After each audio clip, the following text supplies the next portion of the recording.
ዓለማችን ስለ ቤት የምትሰጠው ብያኔ ብዙ ጊዜ በስፋቱ፣ በክፍሎች ብዛቱ ወይም በውስጡ ባሉ ውድ ቁሳቁሶች ይለካል።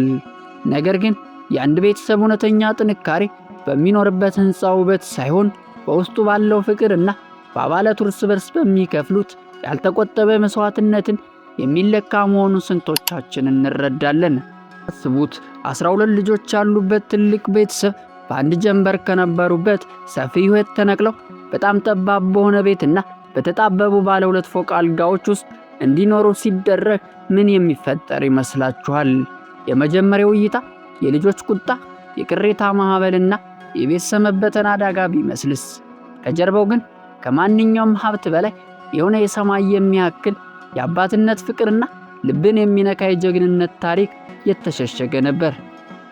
ታሪኩ የሚጀምረው በኤሪክና ሊና ቤት ውስጥ ባለው ከፍተኛ ሁከትና ጩኸት ነው። በአንድ ቤት ውስጥ የሚኖሩት የ12 ልጆች በየቀኑ በትንንሽ ነገሮችም ይጣላሉ። የስልክ ቻርጀር ማን ወሰደ፣ ማን ነው እዚህ ጋር አቧራ የጣለው፣ ማን የትኛውን ክፍል ያዘ በሚሉ ጥቃቅን ነገሮች የቤት ጣሪያ እስኪነካ ድረስም ይጮኻሉ። ልጆቹ እያንዳንዳቸው በራሳቸው ዓለም ውስጥም ተዘፍቀዋል። አንደኛዋ የወደፊት ታዋቂ የፋሽን ዲዛይነር የመሆን ትልቅ ሕልም ያላት ስትሆን ታዋቂ ለሆነ የፋሽን ትምህርት ቤት ማመልከቻዋን እያዘጋጀችም ሲሆን የማመልከቻ ክፍያዋን እንዲተውላት ወይንም የሚከፍልላት አካል በመጠባበቅ ላይም ትገኛለች። አንደኛው ደግሞ የቪዲዮ ጌም ወዳጅ ሲሆን አዲስ ሲስተም እንዲገዛለት ሁሌ አባቱን ይቆጠጉታል። ሌላኛው ደግሞ የሙዚቃ አፍቃሪ ሲሆን የሙዚቃ ባንድ አባልም ነበረ። ለከበሮ የሚሆን አዲስ የሆነ ድጋፍ እንዲገዛለትም ይፈልጋል። ሌላኛዋ ደግሞ የቲክቶክ አፍቃሪና ሙሉ ጊዜ ሶሻል ሚዲያ ላይ የምታሳልፍም ልጅ ናት። አስቡት፣ የተለያየ ባህሪ፣ የተለያየ ፍላጎት ያላቸው ልጆች በተለያየ ዕድሜ ክልል ውስጥ የሚገኙ አንድ ቤት ላይ ማኖር ምን ያክል አስቸጋሪ ሊሆን እንደሚችል ኢማጂን አድርጉት። ልጆቹ የወላጆቻቸውን ድካም ለማስተዋል ጊዜም አልነበራቸው። አባታቸው ኤሪክ ያረጀ የተበላሸ ዚፕ ያለው ጃኬትና የተጨማደደ ጫማ አድርጎ ሲያዩት እርስ በርስ እየተነጋገሩም ያፌዙበታል። የአባቴ ጫማ የዓለም ፍጻሜን የተሻገረም ይመስላልም እያሉ ይሳለቁበታል። አባታቸው ለምን አዲስ ጫማ ወይም ጃኬት እንደማይገዛ አልገባቸውም ነበር። ነገር ግን ወላጆች ላይ ያለው ጭንቀት ሌላም ነበረ። ጥንዶቹ በከባድ የፋይናንስ ማዕበል ውስጥ የሚናጡ ነበር። ለልጆቻቸው ገና ያልነገሩት ከባድ ሚስጥር ወይንም ውሳኔ ላይም ደርሰው ነበረ።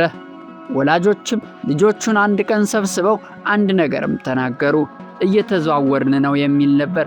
ልጆቹ መጀመሪያ አካባቢ ትልቅና ዘመናዊ ሰፊ ግቢና የተሻለ ክፍል ያለው ቤት የሚዛወሩ መስሏቸውም ተደሰቱ።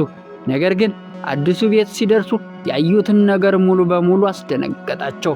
ቤቱ በጣም ትንሽ፣ ክፍሎቹ የጠበቡና በየቦታው ባለ 2 ፎቅ አልጋዎች የተደረደሩበት ስፍራም ነበረ። ለ12 ልጆች የተሰጣቸው ቦታ በጣም አነስተኛም ነበረ። ክፍሉም ለ2 የተከፈለ ነበር። አንደኛው የወንዶች ክፍል ሲሆን ሁለተኛው ደግሞ የሴቶች ክፍል ተብሎ ነው የተከፈለው። በንዴትም ተቃጠሉ። ይህ ቤት ሳይሆን ማህበራዊ ሙከራ ወይንም ሶሻል ኤክስፐሪመንት ነው እያሉ አማረሩ። አባታቸው ኤሪክ ግን በረጋ መንፈስም እንዲህ ይላቸዋል።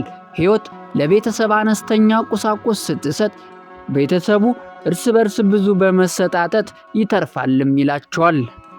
ነገር ግን ልጆቹ ስለ ቁሳቁስ እንጂ የሚያስቡት አባታቸው የነገራቸው ጥበብ አልገባቸውም ነበር። እኒህ ቀበጥና በብዙ የለመዱ ልጆች ምናልባት ሰርቫይቭ አድርገው ምናልባት አብረው ይኖሩ ይሆን? ይህንን በክፍል 2 የምናይ ይሆናል። ስትከታተሉን ስለነበረ እጅግ አድርገን እናመሰግናለን። ቸር ሰንብቱ።